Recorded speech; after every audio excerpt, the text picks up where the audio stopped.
There's this desire that we all have to help our kids be whole, healthy. We want them to thrive. But young people, by and large today, are really struggling.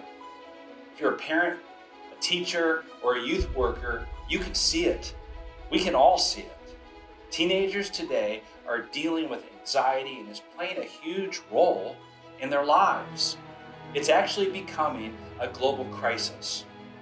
So whether it's playing a minor role in the story of a kid or a major role, most kids today are struggling to one degree or another with fears and worries, pressure, and they're having anxiety.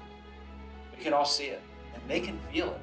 In my latest book, The Anxious Teen, my goal is to introduce the reader to real teenagers and their stories, and to talk about what's really going on behind the scenes of their everyday lives. It's a tough world to navigate, and it's getting more and more complex by the day. And so the question for those of us who are in the lives of kids today is, how can we as adults live healthy and whole lives, but then also invite them into a life of peace and wholeness and connection?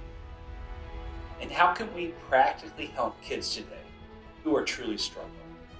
Now, what I cover in the book is not only the latest and most impacting research, but also insight into the hearts and minds of kids, and then strategic and practical steps for the way forward.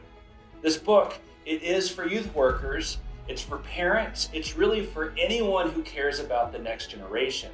And our hope is that God would use you in the lives of the kids around you, and that this book would be a resource in that calling. After 30 years of dedicating my life to the next generation, I gotta tell you, I've never felt more hopeful.